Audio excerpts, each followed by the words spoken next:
मैं आदरणीय अजय भाई जी व्यास साहब से निवेदन करता हूं कि मंगलाचरण करें, फिर आगे की कार्यवाही चालू करें। जी नमस्कार सर। आज मंगलाचरण जो है वो सामूहिक कल्याण के लिए किया जा रहा है जी। कि देवया यया ततमिदं जगदात्म शक्त्यः निशेष देव गण शक्ति समूह मूर्तिया तामंबिकाम खिल देव महर्षि पूज्या भक्तिया नतास्म विदधातु शुभानिशानः। सभी को सामूहिक कल्याण के लिए मैं प्रार्थना करता हूँ। आगे बढ़ाइए सर। आदरणीय सुरेश जी गौड़ साहब जुड़ चुके हैं, उनका स्वागत है। अन्य जिनके मैं नाम नहीं जान पा रहा हूं, उन सबका स्वागत है। अपन आज सिर्फ दीपावली के ऊपर शास्त्रार्थ के लिए एकत्रित हुए हैं।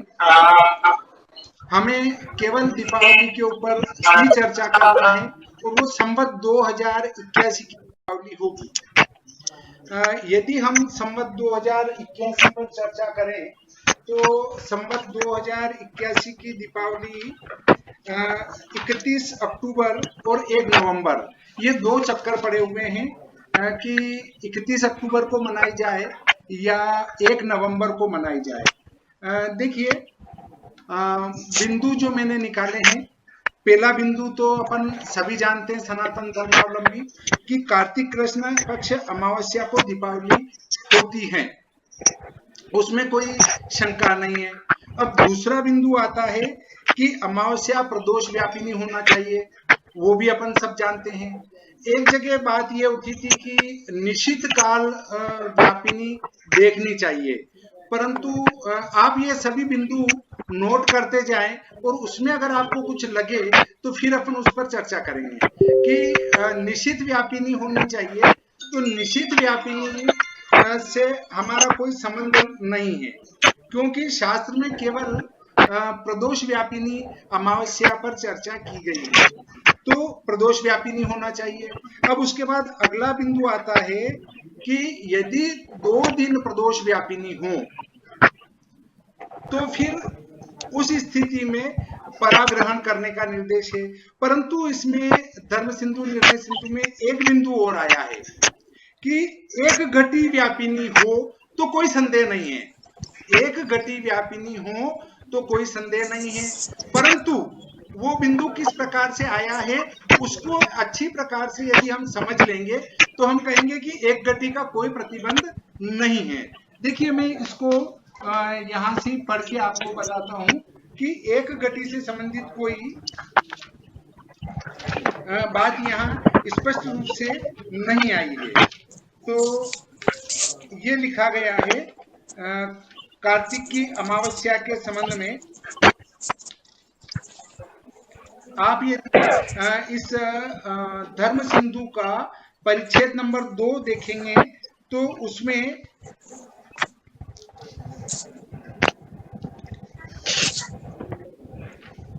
अनंतर अश्विन की अमावस्या प्रदोष व्यापिनी दीपदान लक्ष्मी पूजन आदि हैं सूर्य से लेकर सूर्यास्त अंतर। इसमें लिखा है कि उसमें यदि सूर्योदय से लेकर सूर्यास्त के अनंतर एक घड़ी से अधिक रात्रि तक अमावस्या हो तो कुछ संदेह नहीं है। ये बिंदु अलग आया है, परंतु इसके नीचे अलग बिंदु आया है, उसको समझने की आवश्यकता है। एक घटी अमावस्या है प्रदोष में तो कोई संदेह नहीं है, परंतु उसके बाद क्या बिंदु आता है, इसमें प्रातः काल अभ्यंग देव पूजा आदि करना चाहिए। प्रदोष के समय में दीपदान उल्का प्रदर्शन लक्ष्मी पूजन इनको करके भोजन करना। इस अमावस्या को बाल व्रत आदि से भिन्न दिन में भोजन न करे, रात्रि में भोजन करना। यह विशेष वाचनिक है, सोई दिखाते हैं कि परले ही वह दोनों दिन प्रदोष व्यापिनी हो तो परले लेना। देखिए, ऊपर एक घटी का प्रावधान आया है, परंतु उनने जब दूसरे बिंदु में ये चर्चा की तो वहां ये नहीं लिखा है कि वहां पहले दिन या दूसरे दिन एक घटी होना चाहिए। न पहले दिन का एक घटी का प्रतिबंध है, न दूसरे दिन एक घटी का कोई प्रतिबंध है। मतलब अगर प्रदोष में है दोनों दिन तो दूसरे दिन वाली ग्रहण करना चाहिए। पहले दिन ही प्रदोष व्यापिनी हो तो लक्ष्मी पूजन आदि में पहली, और इसी प्रकार दोनों दिन प्रदोष व्याप्ति के अभाव में भी समझना। मतलब दोनों दिन प्रदोष व्यापी, अगर पहले दिन ही प्रदोष व्यापिनी हुई तो लक्ष्मी आदि में पहली और अभ्यंग स्नान में परली लेनी। मतलब अगर प्रदोष व्यापिनी पहले दिन ही हो तो पहली लेनी और अभ्यंग स्नान में दूसरी लेनी, परंतु यदि दोनों दिन प्रदोष व्यापिनी हो या न हो तो फिर दूसरी लेनी। इस पक्ष में यदि 3 प्रहर से अधिक अमावस्या, फिर देखिए नीचे ये लिखा है कि 3 प्रहर से अगर अधिक अमावस्या है और प्रतिपदा वृद्धिगामिनी है तो भी दूसरे दिन लेना, चाहे पहले दिन प्रदोष व्यापिनी क्यों न हो। तो ये बिंदु आता है। उसके बाद निषिद्ध से इसका कोई लेना देना नहीं है। तो हमारे कौन से बिंदु क्लियर हुए कि दोनों, पहले तो अमावस्या प्रदोष व्यापिनी लेना, अगर वो दोनों दिन है तो दूसरी लेना, दोनों दिन नहीं है तो भी दूसरी लेना। अब जब दोनों दिन प्रदोष में नहीं है तो भी दूसरी ले रहे हैं, और यदि ये बात आती है कि अमावस्या निषिद्ध व्यापिनी होना चाहिए, प्रदोष और निषिद्ध, परंतु जिस दिन पहले दिन प्रदोष व्यापिनी अमावस्या नहीं है और दूसरे दिन प्रदोष व्यापिनी है परंतु वो निषिद्ध में नहीं जा रही है, तो दीपावली कब मनाएंगे, ये समस्या आ जाती है। इसलिए पहला बिंदु होता है प्रदोष व्यापिनी लेना, दोनों दिन हो तो दूसरी लेना, और दोनों दिन नहीं हो तो भी दूसरी लेना। तो यहाँ हमारा ये बिंदु क्लियर हो रहा है कि दोनों दिन प्रदोष व्यापिनी है और दूसरे दिन प्रदोष व्यापिनी चाहे एक घटी से कम है तो भी दूसरी वाली ग्रहण करने योग्य है। अब एक बिंदु आता है कि घटी मात्र होना, तो अगर व्रत एकता चाहते हैं तो घटी मात्र व्यापिनी एक घटी वाली जो अमावस्या है वो सिर्फ गुजरात और पश्चिमी भारत और मुंबई या महाराष्ट्र का पश्चिमी भाग, उसको छोड़कर पूरे भारत में एक घटी से अधिक अमावस्या दूसरे दिन होती है। परंतु यहाँ एक घटी की चर्चा करना निरर्थक है, क्योंकि वो एक घटी का ऊपर विवरण आया है और नीचे फिर उनने जो विवरण लिखा है उसमें एक घटी का कोई प्रतिबंध नहीं रखा है। अब मैं इतना ही बोलकर विराम देता हूं। इसके पक्ष में पक्ष का अर्थ है कि लगभग 45 पंचांगकर्ता 40-45 पंचांगकर्ता जो है वो 1 नवंबर 2024 को दीपावली लगा रहे हैं, और कुछ पंचांगकर्ता है वो 31 अक्टूबर को लगा रहे हैं।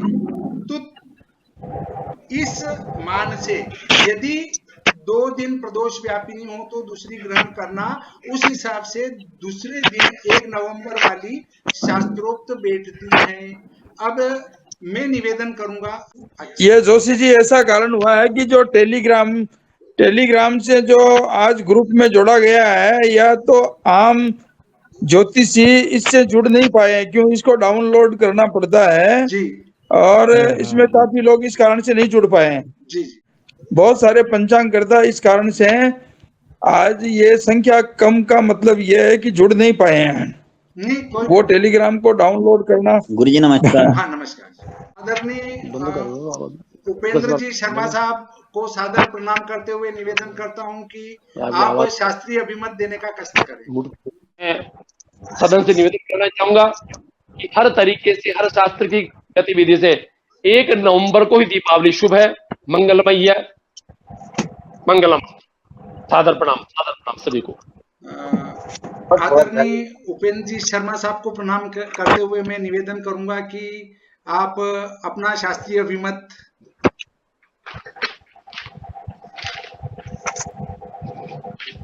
नमस्कार।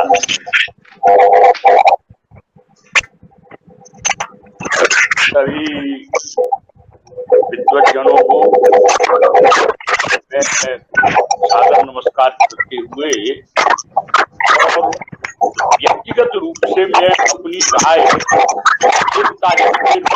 पक्ष में ही है। मेरा अपना ऐसा मानना है कि यदि वो 31 अक्टूबर वाला पक्ष भी सम्मिलित होता तो एक विचार विमर्श रहेगा, उनकी बातों को, तर्कों को हम श्रवण करें और हमारी तर्कों को वो श्रवण करें और फिर विचार विमर्श करें। अभी इसमें मैंने बालकृष्ण जी का वो देखा था, उन्होंने स्वामी सम्मिलित होने के लिए मना बोला और साथ में कुछ पंचांगकारों के नाम बोल करके कि वो हम ये अमुक अमुक इसमें सम्मिलित नहीं हो रही और 31 तारीख का पक्ष वाले, तो एक ये इस तरह का भाव नहीं बनाना चाहिए। मैं इस मूल विषय पर आया हूँ। दीपावली के विषय में जो वो एक घटी से कम मान करके और उसको 31 अक्टूबर का करते हैं, तो मेरा यहाँ धर्म सिंधु की उसी कारका पर ही विचार है। धर्म सिंधु कार ने प्रारंभ में लिखा है सूर्योदयम व्यापी,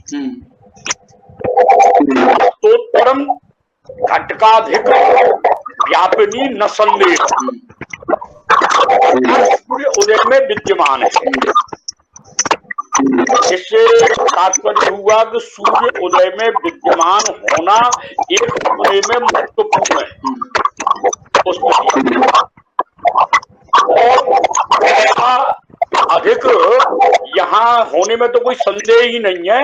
किंतु यदि घटी से कम है और प्रदोष का स्पर्श हो रहा है, तो अनेकों व्रत पर्वों के निर्णय ऐसे हैं, जैसे शिवरात्रि का भी निश्चित से है, या किसी का प्रदोष से है, या विनायक चतुर्थी का मध्याह्न से है, तो वहां उन निर्णयों में ऐसा कहा है कि मध्याह्न पूर्ण काल व्याप्त न हो, उनके एक देश स्पर्श पर उसको स्वीकार किया है।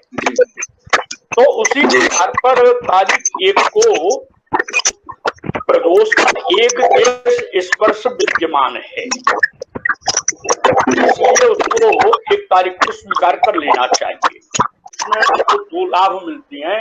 एक तो जो हमारा द्वादशी से प्रतिपदा तक का जो पर्व है, वो पर्व का क्रम यथावत बना रहेगा जी। और दूसरा, दीपावली वाले दिन के भी जितने भी कर्म हैं, वो दीपावली वाले कर्म भी वो भी हमारे लिए यथावत, जैसे प्रातः अभ्यंग है 31 तारीख को करने पर लक्ष्मी पूजन पहले करेंगे और अभ्यंग दूसरे दिन करेंगे। अब मेरा एक यहाँ उसको तर्क कहें कुतर्क कहें, मैं तो जिज्ञासा मानते हुए कह रहा हूं, आरोप वाली बात नहीं है। जैसे इसमें पार्वण श्राद्ध का भी नियम है जी, अभ्यंग दूसरे दिन कर लिया हमने, किंतु दीपावली वाले दिन जो पार्वण श्राद्ध का विधान है वो कब किया जाएगा, चतुर्दशी में या अमावस्या में? अमावस्या में। अमावस्या में किया जाएगा। अब 31 तारीख में वो अमावस्या है नहीं जी। अच्छा, अब उसको हम मान के दीपावली को 31 को हम करते हैं और फिर कहते हैं कि अमावस की व्याप्ति दूसरे दिन है, तो उस पार्वण श्राद्ध को हम दूसरे दिन करेंगे, जैसे अभ्यंग दूसरे दिन का आज्ञा दिया है धर्म सिंधु ने। पार्वण पर कोई विशेष निर्देश नहीं है जी, न धर्म सिंधु ने कहा न निर्णय सिंधु ने कहा। अब ऐसा मानते हैं कि यदि हम पार्वण श्राद्ध दूसरे दिन करेंगे, तो क्या दीपावली के लक्ष्मी पूजन के त्योहार पर जो बनाई जाने वाली मिठाई है, पूड़ी पापड़ी है, क्या उनको हम पहले भोगेंगे और बाद में पितरों को देंगे? पहले पितरों को देना होगा जी, तो लक्ष्मी पूजन करेंगे हम जी। तो हमारा जो उस दिन क्रम है, दीपावली के दिन का जितने भी कर्म है, हमारा अभ्यंग स्नान है, पार्वण श्राद्ध है, सायंकाल का दीपदान है, वो क्रम यथावत बना रहेगा 1 तारीख को मानने का। और साथ में एक दूसरी बात धर्म सिंधु ने भी लिखा है और निर्णय सिंधु ने भी लिखा है, कर्म काल की व्याप्ति के अभाव में कर्म के उपक्रम काल में विद्यमान जो तिथि होती है वह ग्राह्य होती है। कर्म काल व्याप्त्य भावेतु कर्मोपक्रम काल गईवो ग्राह्या, प्रथम परिच्छेद में लिखा है। कर्म का उपक्रम, और उपक्रम की व्याख्या जन्माष्टमी के प्रसंग पर किया है और वहां संकल्प काल बोला है, प्रातः काल का उपक्रम। और यहाँ दीपावली को हम उस उपक्रम को मानेंगे तो व्रत नहीं है, इसलिए संकल्प तो नहीं है, किंतु जो इसका उपक्रम है अभ्यंग आदि स्नान करने वाला समय, उस समय पर 1 तारीख को विद्यमान है उपक्रम काल में, इसलिए इस पर्व को 1 तारीख को मानने में ही हमारा सभी का श्रेय है। और इसको विवाद का विषय न बना करके मैं उनसे बड़ी विनम्रता के साथ इन्हीं बातों के साथ निवेदन करता हूं कि वो विचार करें। दूसरी बात, धर्म सिंधुवार ने कार का पुरुषार्थ चिंतामणि का मत लिखा है। यदि पुरुषार्थ चिंतामणि के मत को हम मानते हैं तो जो सूर्य सिद्धांत ग्रह लाघव आदि से निर्मित पंचांग हैं और वो ग्रह लाघव आदि के पंचांगकार जो 31 तारीख का मत दे रहे हैं, पुरुषार्थ चिंतामणि के मत के अनुसार तो उनको भी 1 तारीख को ही करना चाहिए। त्रिमुहूर्त त्रियाम से अधिक, पुरुषार्थ चिंतामणिकार ने ऐसा कहा है कि 3 याम से अधिक अमावास्या हो और प्रतिपदा वृद्धिकामनी हो यदि, तो दूसरे दिन ही होना चाहिए, चाहे पहले दिन कर्मकाल में व्याप्ति रहे। किंतु यहां अमावस्या उनके गणित से भी शाम को 5:13-14 तक होने से वो 3 याम से अधिक है। और पूर्व के प्रांतों में भी, कलकत्ता तक के प्रांतों में भी सूर्य अस्त से पहले बस वो 4थे याम के अंदर विद्यमान है, 3 याम से अधिक है, इसलिए उनको भी इस मत को मान लेना चाहिए। मैं इन्हीं शब्दों के साथ यही निवेदन करता हूं कि इसको विवाद न बना करके, और यदि कोई तर्क रखते हैं इस बात पर 31 वाले पर कोई प्रामाणिक तथ्य हो तो उसको हमको भी स्वीकार कर लेना चाहिए। मैं अपनी व्यक्तिगत कहता हूं, मैं यद्यपि 1 तारीख के पक्ष में हूं, और यदि एक बाध्यता बनती है, क्योंकि ये पर्व सार्वदैशिक पर्व है, इस पर्व पर द्वैत नहीं हो और एक ही दिन बने, तो यदि कोई शास्त्रीय तर्क होगा तो मैं 31 को मानने को तैयार रहूंगा, किंतु प्रमाण पुरस्सर अप्रामाणिक रूप से ऐसा नहीं मानूंगा कि हमने कहा है, हमने ऐसा माना। इसी के साथ मैं सभी को प्रणाम करता। आदरणीय सर, एक बात और है कि क्या प्रतिपदा मतलब अमावस्या यदि प्रदोष में पहले दिन पूरी व्याप्त हो, दूसरे दिन एक घटी से अल्प हो, तो भी दूसरी लेने में कोई दिक्कत है क्या? देखिए, ऐसा स्पष्ट निर्देश नहीं है जी, किंतु हमको जो इसके दीपावली के कर्म हैं, उन दीपावली के कर्मों के आधार पर हम ऐसा कह सकते हैं कि यह स्पष्ट है। क्यों? जैसे एक सूर्यास्त के बाद में एक घड़ी का कहा है जी, अनेकों पर्व ऐसे हैं कि जिनमें उस पर्व से संबंधित निर्णय काल जो है, उस काल का यदि स्पर्श भी हो रहा है तो उसको स्वीकार किया है जी, युग्म वाक्य जी। देखिए, जैसे जन्माष्टमी निर्णय निश्चित का, किंतु सप्तमी युताष्टमी त्याज्य है, नवमी युताष्टमी ग्राह्य है युग्म वाक्य के अनुसार। तो पहले दिन व्याप्ति, दूसरे दिन एक देश का भी स्पर्श है, तो वो एक देश के स्पर्श पर उसको स्वीकार किया है जी। इसी तरह से प्रतिपदा का अमावस्या का युग्म है, इसलिए उसमें प्रदोष में व्याप्ति तो है ही।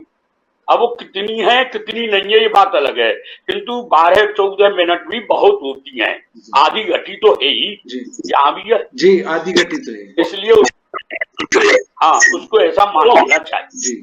भगवान जी, एक देश क्या है? एक देश का मान क्या है? एक देश का कोई मान तो नहीं लिखा है, किंतु हम एक देश का मान ऐसा मान सकते हैं, उसके ज्यादा से ज्यादा 4 हिस्सा हम कर लें उस कर्म काल का, उस प्रदोष काल का। अब प्रदोष काल के 4 हिस्सा करते हैं तो 12-14 मिनट जो है वो आधे से आसपास आती है। एक देश का स्पष्ट रूप से कोई निर्णय प्राप्त देखने में नहीं आया। उदय में व्यापी होने के कारण ही वो सारा क्रम उसका बना रहेगा, इसलिए वो एक घटी कहा है, किंतु हमको उस एक घटी की जगह हमको आधा मान लेना चाहिए। और दूसरी व्यावहारिक दृष्टि से बात है कि जब देश के 85% भूभाग पर वो एक घटी या एक घटी से अधिक विद्यमान है, तो एक 15-20% के भूभाग के कारण इस समाज को दुविधा में क्यों डालें। बहुत सुंदर, बहुत सुंदर, बहुत सुंदर, बहुत सुंदर। किंतु दुविधा में डालने के लिए उसको हमको विचार करना चाहिए विनम्रता के साथ। अब आदरणीय सुरेश जी गोयल साहब से निवेदन करूंगा कि आप अपना शास्त्रीय मत रखें।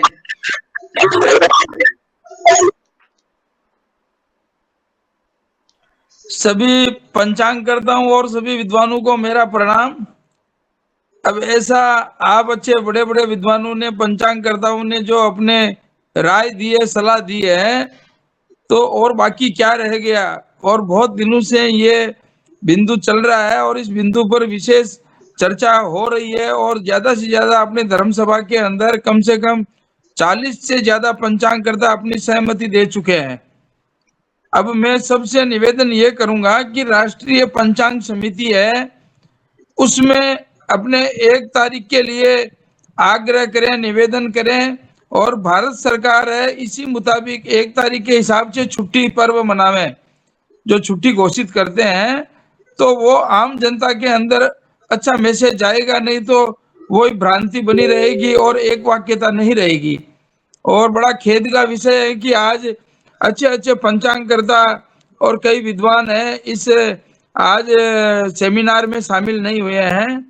तो इसके लिए मैं निवेदन करूंगा कि जो आज की मीटिंग का सार ये अपने धर्म सभा के अंदर वीडियो कॉन्फ्रेंस करके भी एक बार प्रसारण करें तो अच्छा होगा। इसी के साथ में ही मैं सबको प्रणाम करके मेरे शब्दों को विराम देता हूं। आदरणीय मनोज जी व्यास साहब। जी, सभी को प्रणाम। जी अभी जो विद्वानों के मत आए हैं, मैं उससे बहुत सहमत हूँ। प्रसन्नता हुई कि हमारा निर्णय पहले से भी इसी मत में था और 1 नवंबर को दीपावली मनाने में मतलब शास्त्र के अनुरूप ही निर्णय है ये, तो इसलिए सभी लोग इसको मान्यता देंगे तो प्रसन्नता होगी और सभी को अपने मतभेद भुला देना चाहिए। जो लोग यहाँ शामिल नहीं हुए 31 दिसंबर वाले पक्ष के, हमें उनसे आग्रह करना चाहिए कि 1 नवंबर को ही मनाना ज्यादा उचित है। और बल्कि मैं तो जैसे कि मेरे पूर्व वक्ता ने भी कहा कि जो सूर्य सिद्धांत और अन्य मत पक्षी हैं, उनके मत से भी यदि 1 नवंबर को देंगे तो ज्यादा उचित होगा, क्योंकि उन्होंने धर्म सिंधु इत्यादि का जो आधार दिया है वो उससे ये बात पुष्ट होती है। और सरकार से भी निवेदन है कि 1 नवंबर को ही दीपावली का अवकाश रखें। धन्यवाद। आदरणीय नवराज जी शर्मा साहब। गुरुदेव, मेरी भी आपकी पूरी राय है। अच्छा, अब कोई जिनका आप यहाँ नहीं दिख रहे हैं और कोई बोलना चाहते हैं तो अपना अभिमत शास्त्र के अनुसार रखने का कष्ट करें। अच्छा, दाते जी आ गए क्या? दाते जी नहीं आए। आज की बैठक का ये सार रहा। वैसे मेरी दाते जी का हाँ दाते जी का मत 1 नवंबर के पक्ष में ही है भगवान। हाँ 1 नवंबर के पक्ष में है जी। आज की बैठक का यदि मैं सार बताऊं तो ये रहा कि जैसे अमावस्या दोनों दिन प्रदोष व्यापिनी हो तो दूसरे दिन ग्रहण करना, चाहे वो दूसरे दिन कितनी क्यों न हो, क्योंकि उसका जो गौण प्रदोष काल है वो सूर्यास्त पहले त्रिमुहूर्तात्मक गौण प्रदोष काल है। जब वो गौण प्रदोष काल में भी है और मुख्य प्रदोष काल में चाहे 2-3 पल भी है, 5 पल है, 10 पल है, तो भी चूंकि वो पहले दिन से अधिक दूसरे दिन व्याप्त होने से वो दूसरे दिन वाली ग्रहण करने योग्य है। अगर अपन एक दंड वाला भी इसमें मान लेते हैं साहब, एक दंड वाली होनी चाहिए। वैसे एक दंड का ऊपर लिखा है और फिर उसी का खंडन नीचे किया है धर्म सिंधुकार ने। अगर आप देखें तो उसमें ये स्पष्ट से लिखा है कि ऊपर एक गति का लिखकर फिर नीचे उन्होंने लिखा है कि दोनों दिन व्याप्ति या अव्याप्ति की स्थिति में दूसरी लेना। ऊपर लिख दिया एक घटी और नीचे और फिर घुमा फिरा के बाद में लास्ट में अंतिम निर्णय उन्होंने ये दिया कि दोनों दिन व्याप्त या अव्याप्त हो तो दूसरे दिन वाली लेना। और यदि अमावस्या 3.5 प्रहर हो और प्रतिपदा वृद्धिगामिनी हो, चाहे पहले दिन वो प्रदोष में है तो भी दूसरे दिन ग्रहण करना। जब इतनी स्थितियों वाली दूसरे दिन ग्रहण करना, तो जब वो पूरे भारत में एक घटी से अधिक है केवल पश्चिमी भारत में जहां हम मान सकते हैं जोधपुर से लगाकर समुद्र तक, वहां तक वो एक गति से अल्प है, परंतु वहां पर ये नियम लागू होता है कि दिन द्वय व्याप्तो परेव। और जब प्रदोष व्यापिनी तिथि निर्णय करते हैं तो प्रदोष का निर्णय का विधान भी उसमें देख लेना चाहिए कि 2 दिन प्रदोष व्यापिनी हो तो दूसरी ग्रहण करनी चाहिए।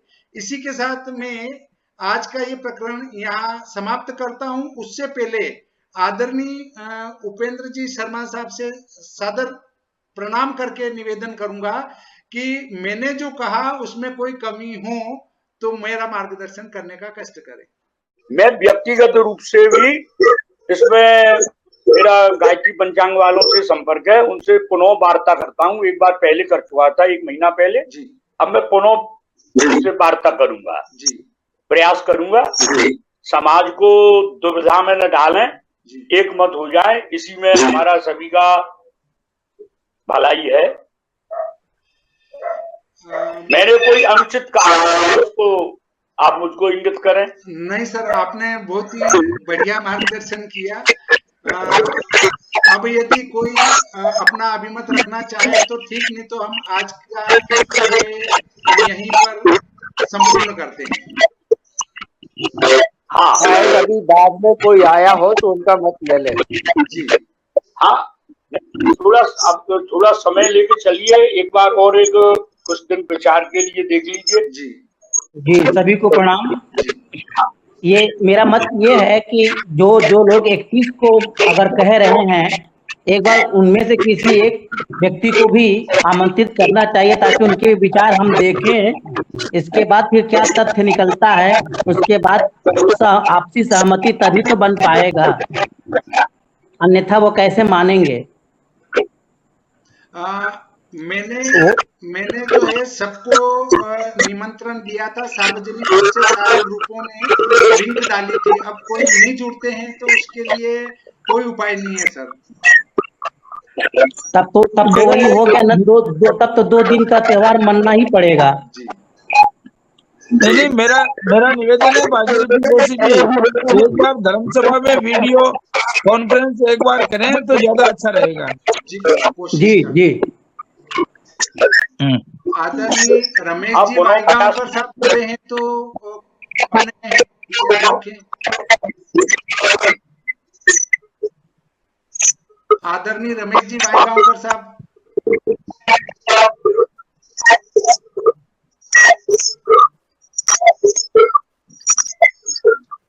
तो सर आदरणीय उपेंद्र जी शर्मा साहब से मैं आज्ञा चाहूंगा कि क्या 1 नवंबर को दीपावली मनाई जाना शास्त्रोक्त है भारत में? 1 नवंबर को ही शास्त्रोक्त है जी। ठीक है सर, 1 नवंबर। नमस्कार। इसमें आज के इस कार्यक्रम की सेमिनार की समीक्षात्मक एक लेख तैयार करवा करके या विद्वानों के अभिमत मंगवा करके 31 के समर्थन वालों को सबको भिजवाए जाए। जी बिल्कुल, विनम्र अनुरोध के साथ। जी बिल्कुल सही, अच्छा रहेगा। जी बिल्कुल सही। हाँ, प्रणाम तो सभी को प्रणाम।